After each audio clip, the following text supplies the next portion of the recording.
Welcome to the webinar, Emerging New Roles for Physician Executives, Warrants Careful Governance Practices.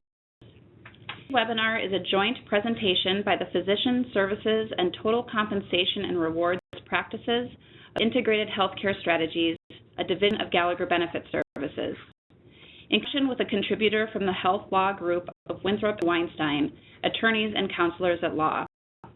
My name is Kevin Crewy, and I will be the moderator for today's webinar. I'd like to hear from you and include your voice in the conversation. So post the questions using the question and answer panel on the right, and we will answer those at the end as time permits.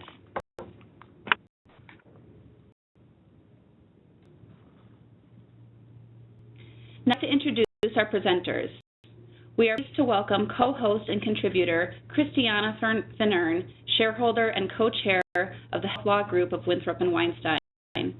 Presenting from Integrated Healthcare Strategies, Kathy Kibbe, Principal Consultant of the Physician Services Practice, and Kevin Talbot, Managing Director and Practice Leader of the Total Compensation and Rewards Practice. Please join me in welcoming Christiana, Kathy, and Kevin. Good afternoon. This is Kevin Talbot. Good morning to those of you on the coast, and thank you for joining. I'll kick things off today and talking a little bit about why we think paying attention to the governance of these hybrid physician executives, as we call them, is so important. Start with more of these types of roles than, in our experience, we had seen even 5 years ago with the changing environment of healthcare in terms of economic and value-based care. We're finding more and more organizations looking for leaders within their physicians to help them move their mission forward and their strategies forward. And so these jobs are important, and getting them wrong is significant.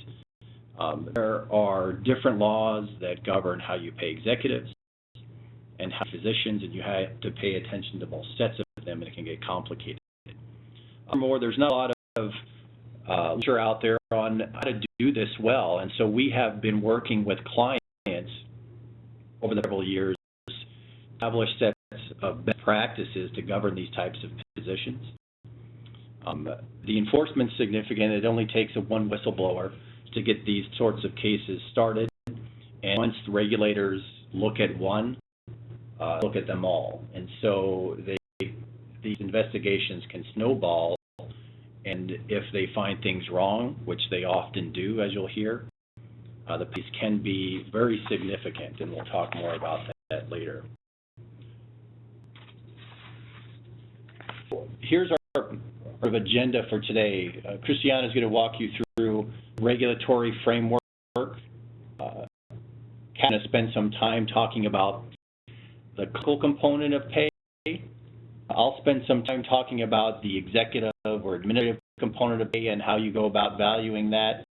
And then we'll bring it all together and talk about the real meat of this, which is the hybrid position, the around it, how you need to value it, what things you need to pay attention to from a compliance standpoint. And we'll come up with some best practices, policies, and procedures to make sure you are compliant. A little case study we'll walk you through and hopefully generate some good questions, and we'd love to take some of your questions towards the end as well and leave you with good ideas on how you might assess your own compliance with these types of positions. With that, I turn it over to Christiana to walk through the legal topics. Kevin, and thank you everybody for joining us today. We're going to be about 4 regulatory schemes that are impacting the issues that we're discussing today. From a legal perspective, the enforcement climate has heated up pretty significantly over the past number of years. Whistleblower activity has increased significantly, not in small part due to the significant financial incentive that whistleblowers can reap from identifying these issues. The regulatory framework is very complicated and it's very technical, and we'll discuss that some of these statutes are not intent-based. From a risk management perspective, we need to understand how the regulatory framework applies and make sure that our compensation arrangements are defensible under the applicable laws. You'll hear talk throughout this presentation about three types of defensibility, as they are sometimes referred to. The first is market value, the second is commercial reasonableness, and the third is not taking into account the volume and value of referrals when you are setting compensation. Those are all themes that will run through not only the regulatory framework that we're discussing, but then also how we structure these arrangements to be compliant. The penalties that we have seen arising out of the increased enforcement activity are very significant, and they represent risk to rise in the sense that they can be so large that they threaten the continued viability of the organization. Last September, the Adventist Health System settled claims for $150 million. Other significant in the 2018, you've probably heard many of these names. Enterprise Risk Healthcare System, which settled claims for $72.5 million. That system was sold. It no longer exists. It was not able to continue as a viable, ongoing concern after it had to pay that settlement amount. So here is recurring issues. Whistleblowers, obviously, is number one. The claims have to come from someone, and it's most typically a whistleblower that, this is issues to the government. The allegations that we see again and again, compensation that is not based on fair market value or is not commercially reasonable, and takes into account the volume and value of designated health services referrals. Billing issues, overlapping duties in the sense that we got physician executives who are, providing clinical service and also executive duties, and they're not being compensated appropriately or documenting the compensation appropriately for those roles.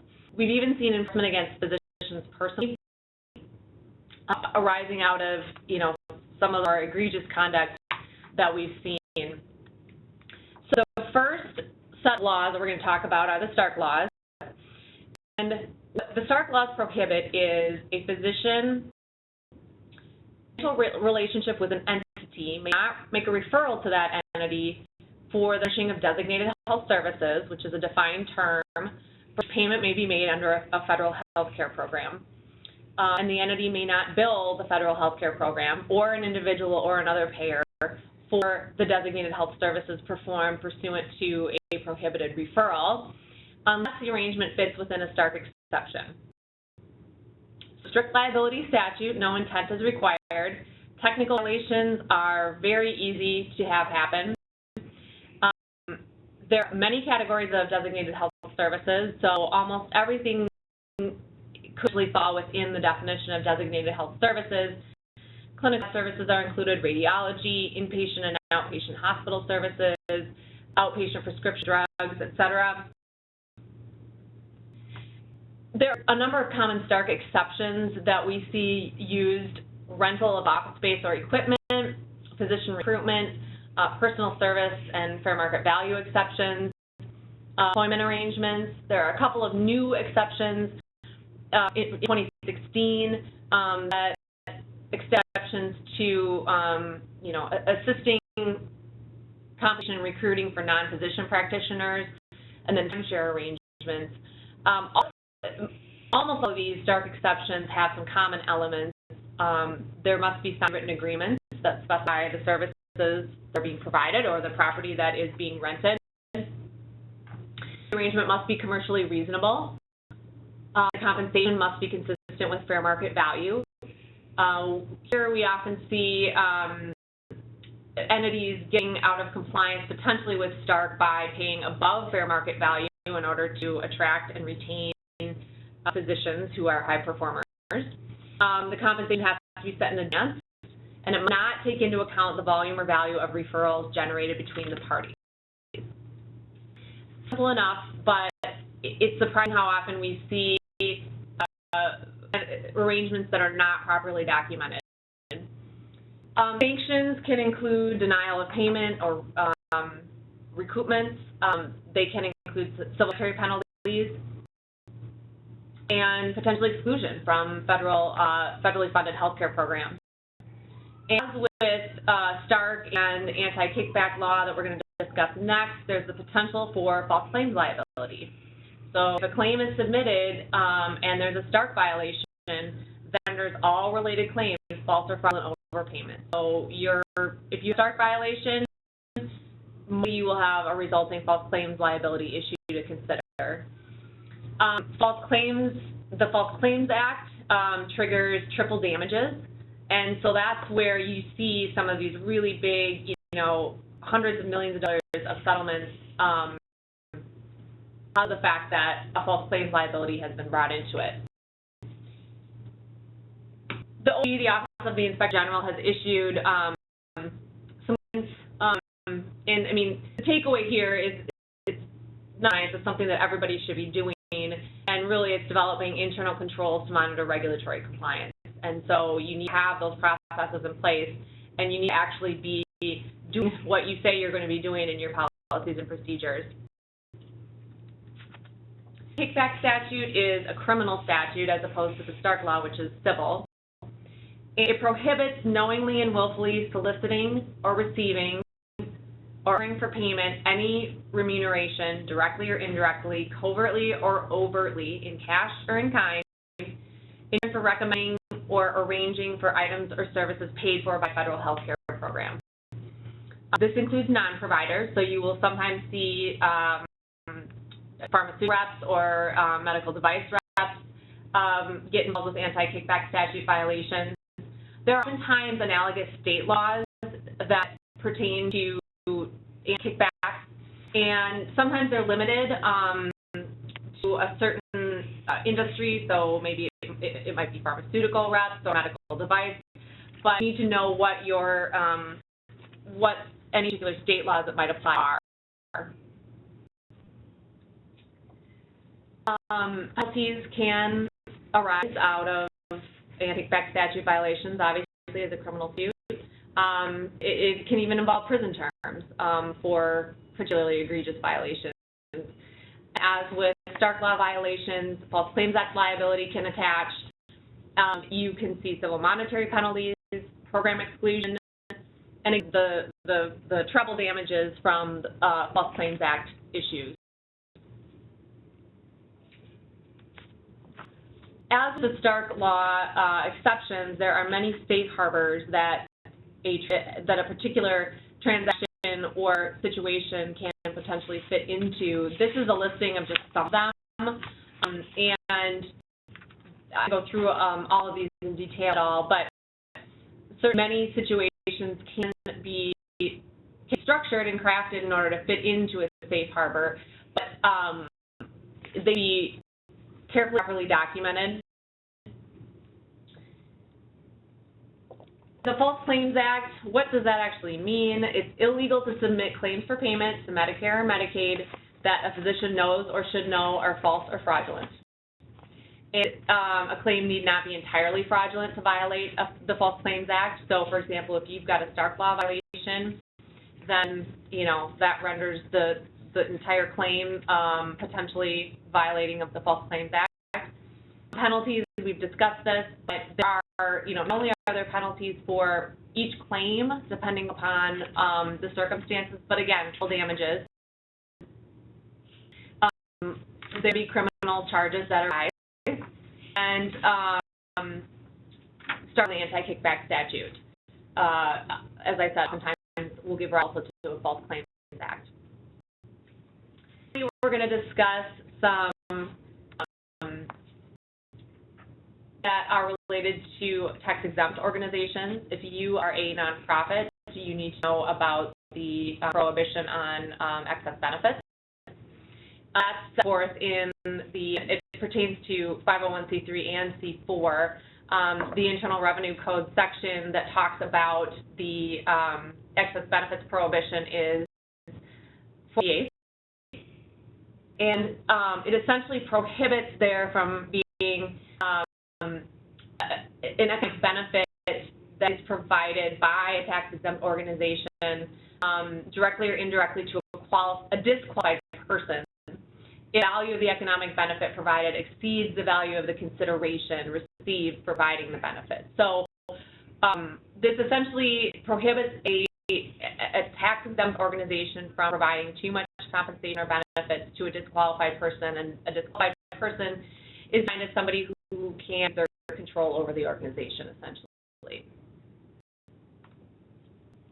We've got a very heated enforcement environment right now. In June of 2016, Medicare Fraud Strike Force with essentially many predators across the country on one particular day, and arrested many people and charged them with various different false claim-related and healthcare fraud-related schemes. I saw in the paper today that there's a Pennsylvania hospital system that settled some claims that pertain to some healthcare fraud-related issues. There are still claims active against that hospital system that arise out of a whistleblower and have to do with some excess compensation issues for physicians. So we see, what gives rise to these enforcement activities? Well, often, whistleblowers play a part. One particularly relevant to what we're talking about today was Tri-City Medical Center in California. They had Stark Law and False Claims Act violations against them, and the allegations involved 97 financial arrangements with physicians and physician groups that were not compliant. So they didn't have written agreements. They had written agreements that were expired. They were missing signatures. They couldn't be located. Very common allegations, and ones that should be easy to fix and should be easy to put into place. So I'm going to turn this over to this next slide just gives a little bit more of a breakdown of some of the more recent larger settlements. And again, whistleblowers, you can see that they received significant compensation for their whistleblower activity. And all three of these cases stem from allegations that the hospital paid their physicians for the volume or value of their referrals. So excess compensation that's prohibited.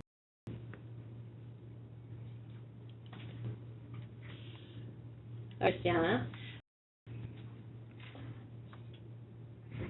All right. To understand the hybrid role compensation question that we're here to talk about today, it's helpful to first look at how we value the separate components of physician and executive pay. I'm going to talk for a few minutes about the physician compensation side, and Kevin will address executive pay.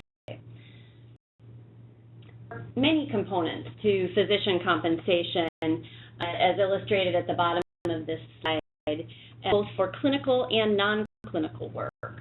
And one of the things that makes clinical pay unique when we look at that part is that it is valued relative to physician productivity.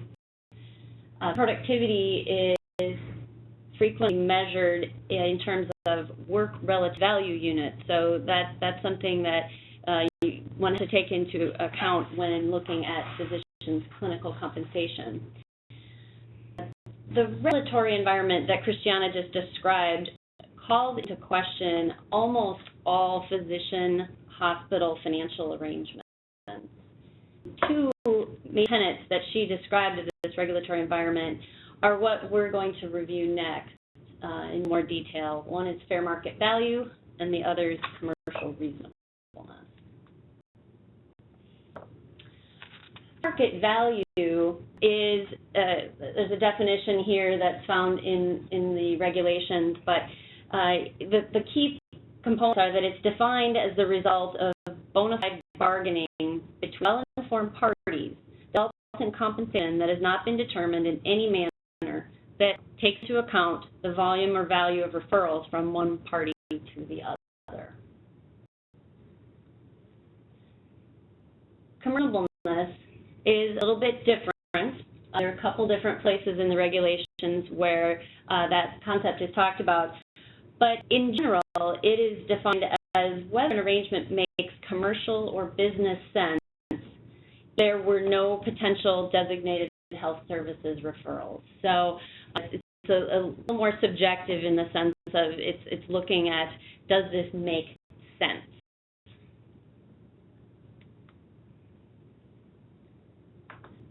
So value and commercial reasonableness are intertwined concepts and have to consider both of them when we value physician compensation. Primary input to compensation valuation on the fair market value side is published survey data.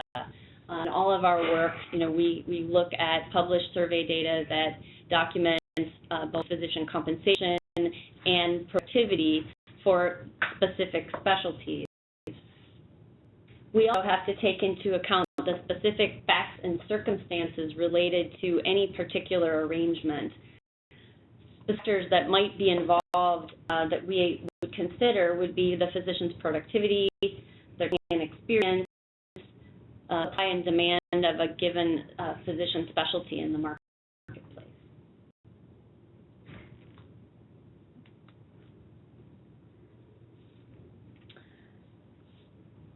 Compensation models are also changing pretty quickly these days, and that adds to the complexity of valuing physician compensation. Productivity, the work reviews that I mentioned before, are still a major component of the physician compensation model, but other factors such as quality and other non-productivity factors are becoming increasingly important as healthcare payers increase the portion of their reimbursement that's based on quality and outcomes. The models are also becoming more complex as additional pay components are being added, things like excess call pay, these emerging physician administrative roles that we're talking about, and other things. As these layers have been added, these complex models have become a point of scrutiny for regulators to look at those different layers to understand how they're paid. I'll hand it over to Kevin. Thank you, Kathy. So I'm going to talk now about the valuation methodologies for executive compensation specifically. So we'll do that, and then we'll put the two together, the physician and executive side after that. So valuing executive compensation, and I know many of you on the call today on this webinar may have experienced with this.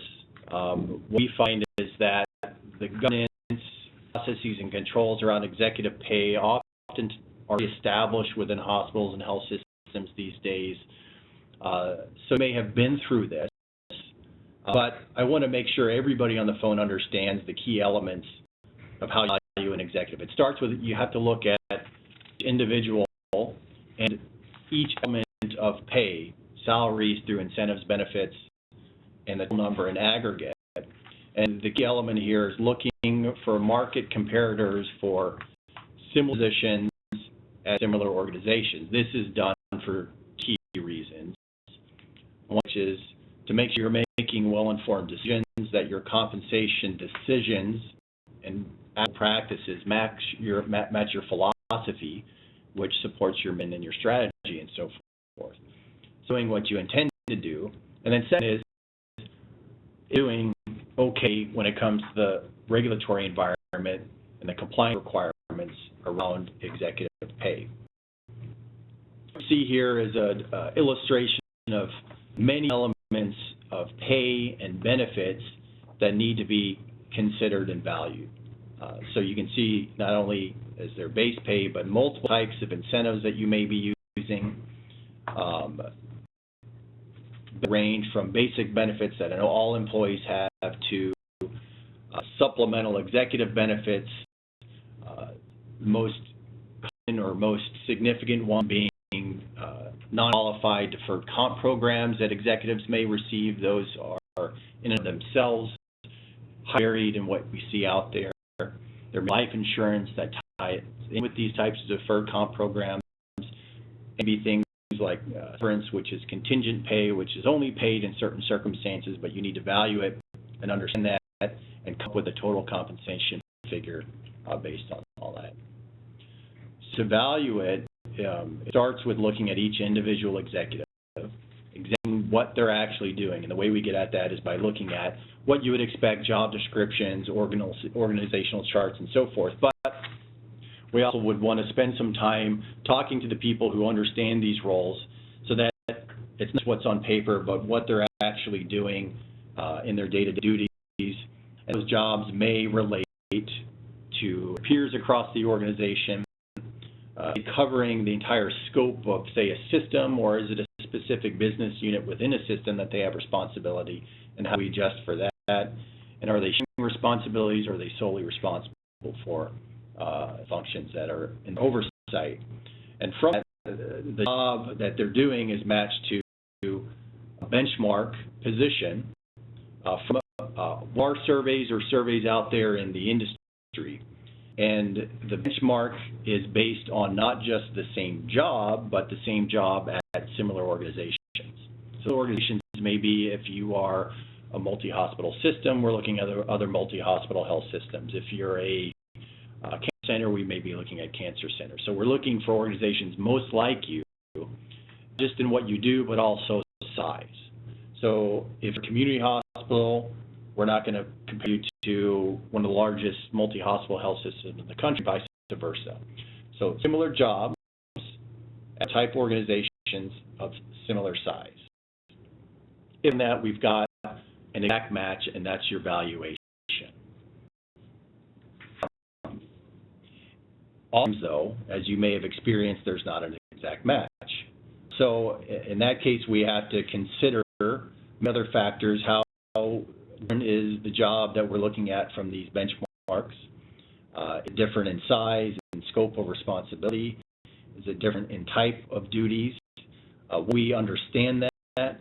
We'll articulate a rationale of it's different and come up with some sort of adjustment based on our analytics to come up with a inexact benchmark. And what we mean by that is we've got examples up there. If you have a head of human resources who also oversees some operational component, which would be unusual, we may add some sort of premium to that benchmark to factor in those additional duties. The last element is if you cannot get to reasonable inexact match, in other words, an adjusted benchmark, most likely classify the position as a non-benchmark position, and we work with you to come up with an appropriate way to value that from an internal equity standpoint. Takes us to the governing of not just physicians or not just executives, but the physician executive compensation role. So, as I mentioned earlier, there's many more of these types of positions out there than we saw even 5 years ago. The traditional roles that were out there previously were your chief medical officers, maybe you had a physician heading up your medical group or a physician heading up quality. These executives are typically paid a salary, or the executives were paid a salary and an executive type incentive. They may have maintained some minimal clinical practice, say a day a week, really to maintain credibility, but they weren't paid separately for that. It was into their executive pay. Now we're seeing many more types of roles emerge, whether it's medical informatics, clinical integration, population health.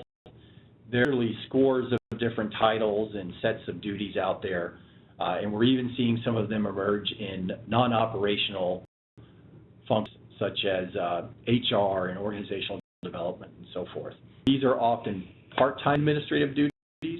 There are active physicians who have been asked because of their leadership qualities to take on these roles and still practicing. And that leads to differences in terms of how the roles are established in the balance between clinical and executive pay. What's important is if you have these roles, and if you have many of these roles, we suggest to clients that you establish a framework to sort of sort them out into groups. So categories, how you're going to govern them, how you're going to value them. And it may range from positions with a small number of administrative hours per week, maybe a day or less per week in administrative duties. And you may have a middle type category that's, less than 2 days, but not quite 50-50, and then a group that's predominantly administrative, at least 50-50, if not 60-40, 3 days a week more administrative duties. And we're able to sort of classify, you have a framework in place to identify these executives and group them, build a way to value them based on how their calls are structured, and there are different models that are in place for the different ways in which their duties are arranged. And Kathy's going to walk you through those. Thanks, Kevin. We typically see two different pay structures for physicians with both clinical and significant administrative roles, as we've talked about. The first and most common is structure in which the physician executive receives a single salary that comprises both the clinical and administrative duties, and is also generally eligible for an executive incentive plan. Structure payments vary based on the physician's clinical productivity. Issues with this is that the market value of the compensation for the clinical role may vary based on the clinical productivity of the physician. So it's possible that a physician, if the clinical productivity declines, that the clinical portion of their pay, the portion of the pay ascribed to their clinical role may need to be adjusted. Structure that we're seeing more market is where two different sources of pay for the two different roles of the physician executive. The physician executive is paid one salary for the administrative work that they do, and another salary or portion of pay that is for their clinical work. And the benefits of this is that if the two are established separately, and that it's easier to keep track of the two pieces. Again, the compensation for the physician executive may be on the clinical side may be a salary, but it may in some cases vary based on the physician's clinical productivity. If it is a fixed salary, it is something that the market value would need to be reviewed if the physician's clinical productivity changed significantly. One area that regulators look for in these hybrid clinical and administrative roles is whether there are enough hours in the day for the individual to actually accomplish all of the work that he or she is being paid to do, particularly because busy clinicians are often the ones who are selected to take on these new and emerging leadership roles. And so this can lead to the so-called impossible day.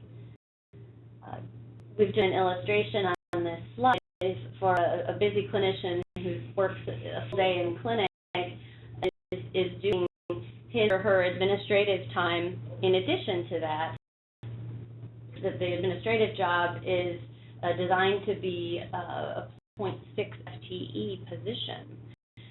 So this is where a regulator can come in and say, how can you do that? Clinical productivity is generally documented through billing records, but detailed documentation of administrative time through timesheets or something similar is needed to show that the required administrative work is also being done.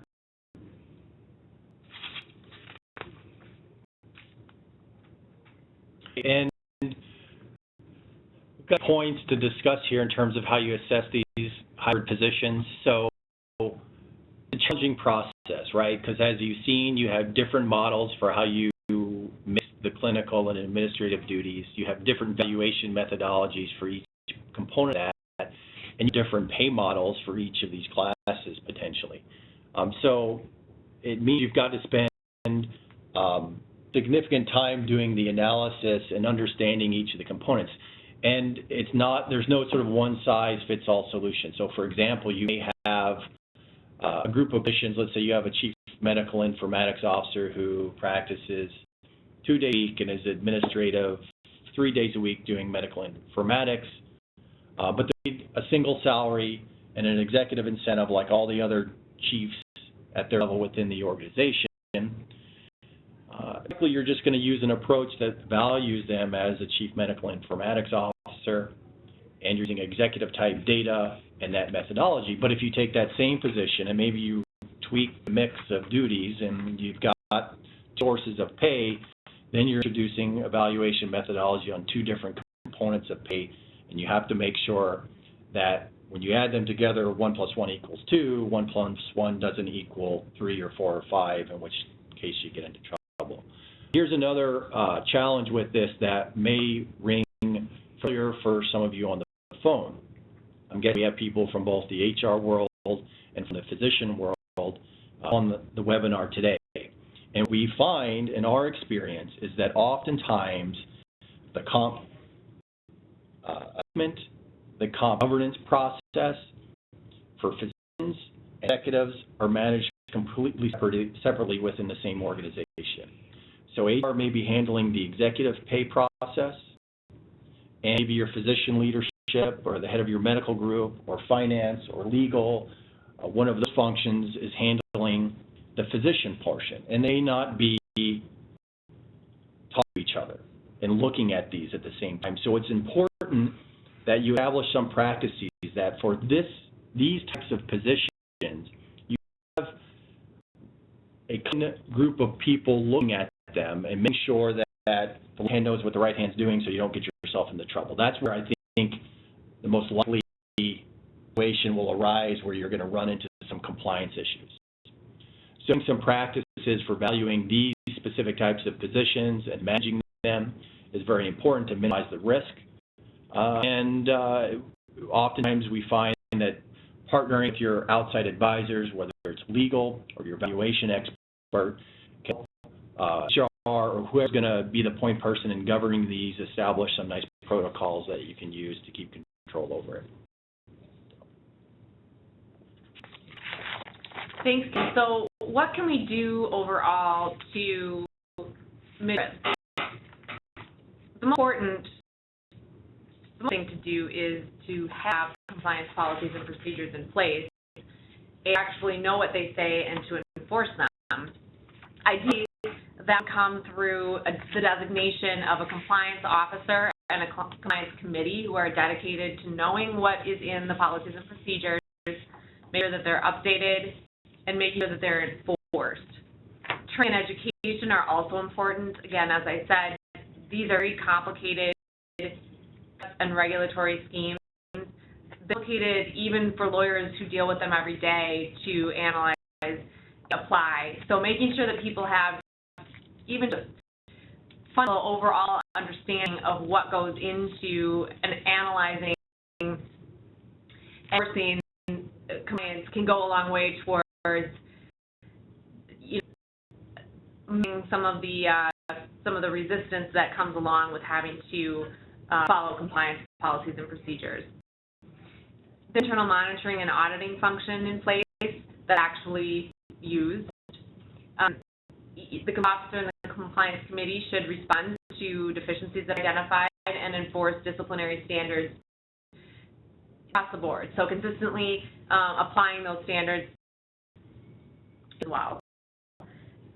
For mitigating risk outside of designating, a compliance officer and drafting policies and procedures, a formalized process for physician contracting came a long way towards alleviating some of the understandings and also alleviating the potential for missteps when you're going through the contracting process, i.e. not getting all signatures, not making sure that you have copies of everything that are related to physician contracting and compensation arrangements. Seeing and monitoring all physician compensation arrangements is very important, particularly with a larger organization. Developing policies and procedures for self-disclosure is important as well. Self-disclosure is a very loaded topic, and there are a lot of different components that go into deciding whether to self-disclose a particular issue. And so having concrete policies and procedures on that can be very helpful. Conduct compliance training, as I said, it can go a long way towards, again, understand why it is that you have to take these things so seriously. You should have your regulatory counsel and your valuation experts get involved when you are trying to formalize a compensation arrangement and a physician contract. You have counsel review your physician contract, create a contract database so that when you need to, you put your fingers on a contract at a moment's notice and be able to see whether it needs to be updated and what the terms of it are. These are all pretty simple things, but they do take time. They take, continuous monitoring, and they take commitment from the organization to take compliance seriously.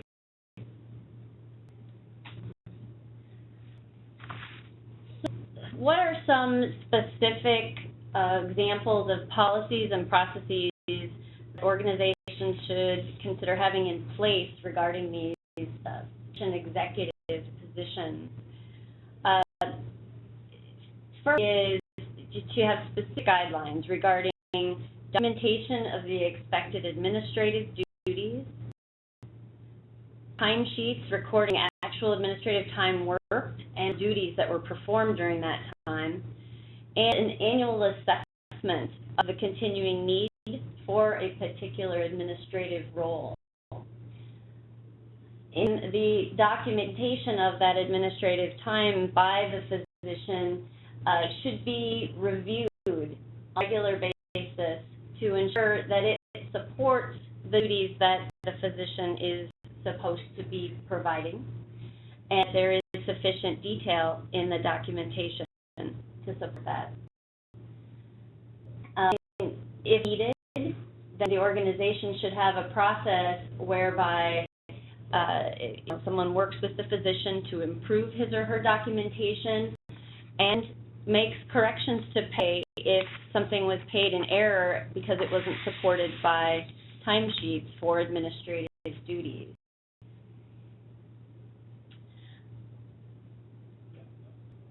We talked about the fact that the clinical portion of a physician executive's pay might not be fixed. The patient may want to consider putting a cap on that clinical portion of the physician's productivity so not to reward productivity in the clinic that might prevent that individual from fulfilling all of her administrative duties. What we wanted to do was to present a case study on our collective experience in working with different healthcare organizations, and use that as a way to highlight some of these issues that we've been talking about from our perspective. So in this case, a hospital hires a cardiologist who, when hired, has a robust private practice to serve as the organization's full-time chief medical officer. Doing that, the cardiologist has an employment agreement that specifies the requirement for the full-time chief medical officer role. Time the arrangement is entered into, the cardiologist intends to ramp down his practice and states that he intends to practice no more than a half day a week to maintain his clinical skills. The medical officer role is set up to be full-time. The arrangement does not require the physician to send timesheets. As it goes on, the perception around the hospital is that the chief medical officer, who also admits most of his patients to this hospital, is busy, a physician in clinic, and so it's accepted when he may not get to all of his chief medical officer duties because he's attending to a patient. In addition, he's well liked and respected by hospital leadership. For a year in this new administrative role, the hospital begins a process to actually acquire the cardiology practice practice that the chief medical officer is a part of. And at times, the leadership learns that the chief medical officer's clinical productivity is typical for what a physician would generate practicing at least 2 to 3 days a week. So I'm going to turn to Christiana first to comment from a legal perspective on some of the issues that this case presents. Thank you, Kathy. The first that jumps out at me is that the hospital has vested interest in acquiring the cardiology practice, and as part of that, presumably keeping the chief medical officer happy by paying him for a full-time position that he's not actually performing on a full-time basis. So that would certainly give rise to an anti-kickback statute violation or a Stark Law violation, because the physician has a financial relationship with the hospital, and the compensated could potentially be tied to, or have the appearance of being tied to, the volume and value of the referrals that he generates for the hospital, because it's most of his patients to that hospital. So one of two of the issues that jumped out at me right away, and depending on what the actual terms of the employment agreement are, I would be concerned with this arrangement from a legal regulatory perspective. Yeah, Kevin, I think this is a really great example, because the chief officer has been around for a long time, right? And likely, if you are hiring an outside consultant to review your comp, this is going to come in through exec comp review, because it's a full-time executive. And I could say, well, this is a CMO, and we're going to value it as a CMO. We're not going to ask any other questions. Looks pretty straightforward. But what we now, with every single executive that's a physician, we ask first, are they practicing? If they're not practicing at all, issue. But if they say yes, they're practicing, the next question I ask, are they paid separately for this? Well, in this case, they're saying, well, no, we're paying them as a full-time CMO. The other question that needs to be asked is, if they're practicing, are they practicing in private practice outside their CMO role? And the answer is yes. And is potential then for to be doing more than you might expect in their clinical role? And it's come out on paper, it's not very clear, but if you start to look closely, it creates the opportunity for this individual to be spending more time in their private practice than expected, which means possibly less time than they are in their chief medical officer role. Now, they may very well still be doing the chief medical officer role perfectly up to standard, putting in all the time, but it's a case where you probably need to make sure you've got really good documentation and review in place so that you're not either running a situation where they're not doing the job, or, you know, which in the door for a whistleblower, people are observing this, or that they're in that impossible day situation. So we find out they're spending a lot more time in clinical practice than we thought. They're doing it throughout the week,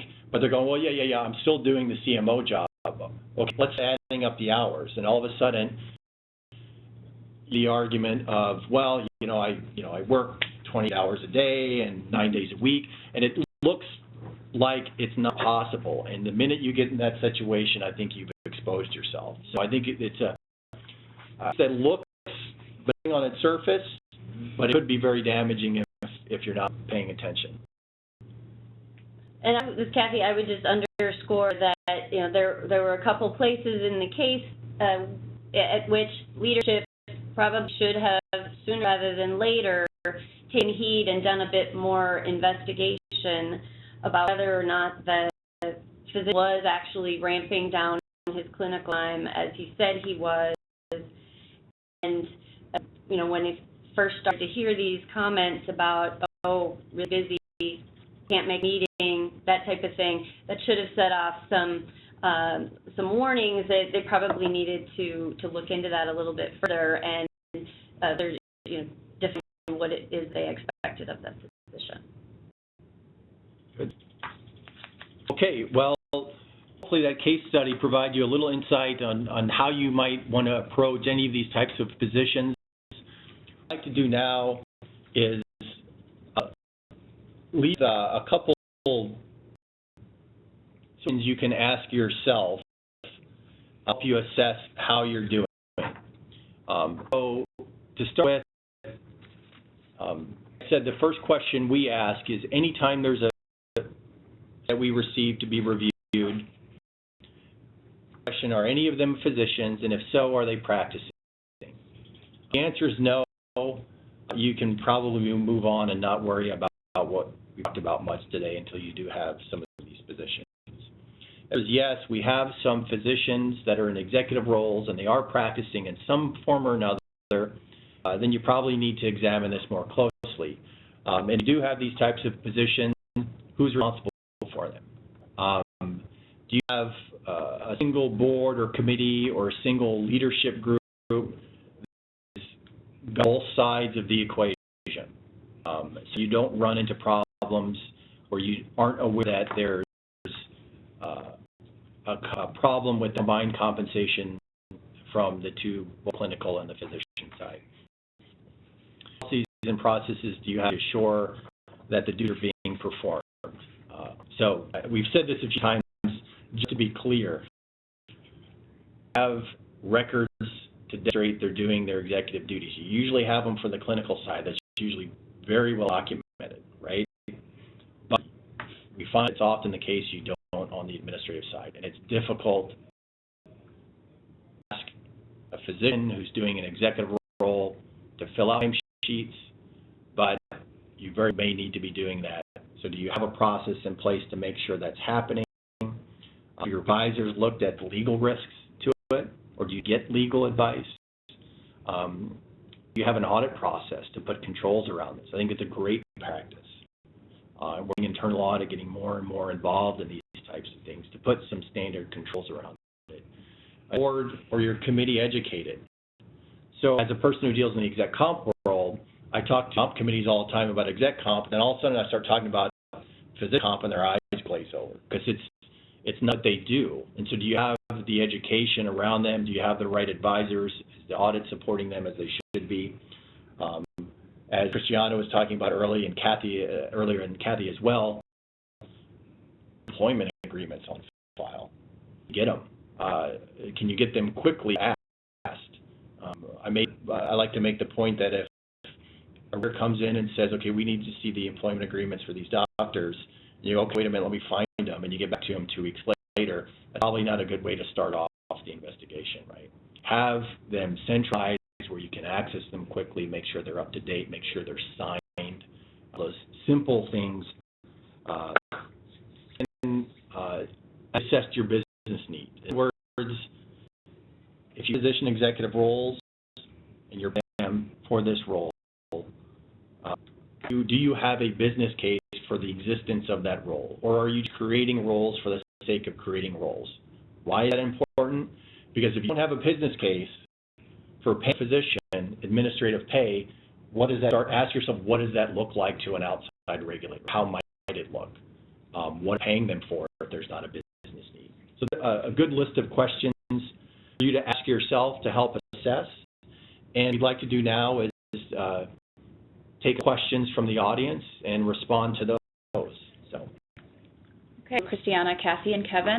Our first question is, what recommendations do you have for documenting the administrative aspects of these jobs?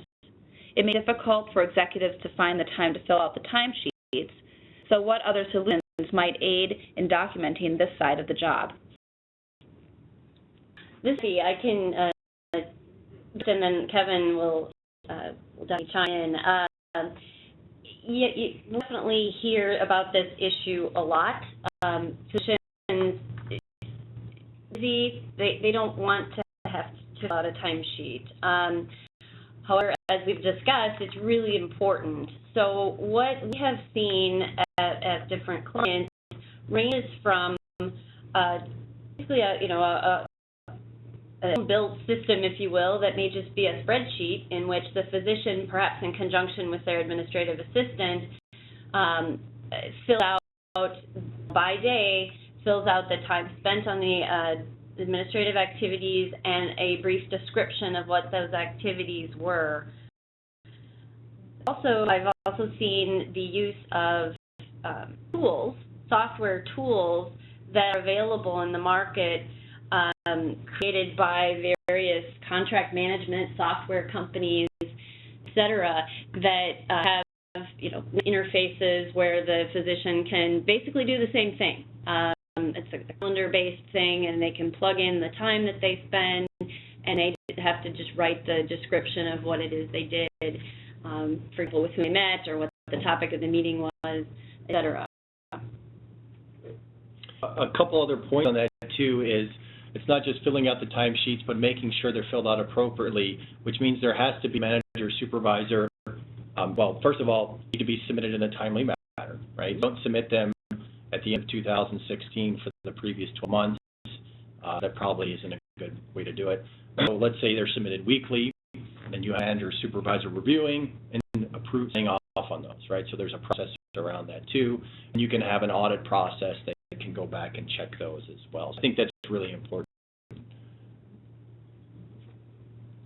Follow up to that, how do you make sure the timesheets that a physician completes actually ties to what is in their employment agreement? The hours can vary over the course of the year. Absolutely. That is part of this audit and review process. Mostly starts with the supervisor that receives the timesheet, and I'd say more often than not, we typically see the timesheet submitted monthly. So when a timesheet gets submitted on a monthly basis, the person who is reviewing that timesheet and signing off on that timesheet is the first check that goes through that list of the activities that the physician spent time on and make sure that they match up with the duties outlined in the job description. So that's the first step. And the hours, yes, they can vary over the course of the year. So the annual hours are looked at the end of the year, so that they just have to be enough to support the job at the end of the year. So if the physician is on vacation for a couple of weeks, 1 month, and doesn't have as many administrative hours, likely they'll spend more time the following month, for example, so that it evens out. Okay, another question. In your experience, how have these documentations and sign-off requirements been viewed by physician executives? That one's easy. Not well.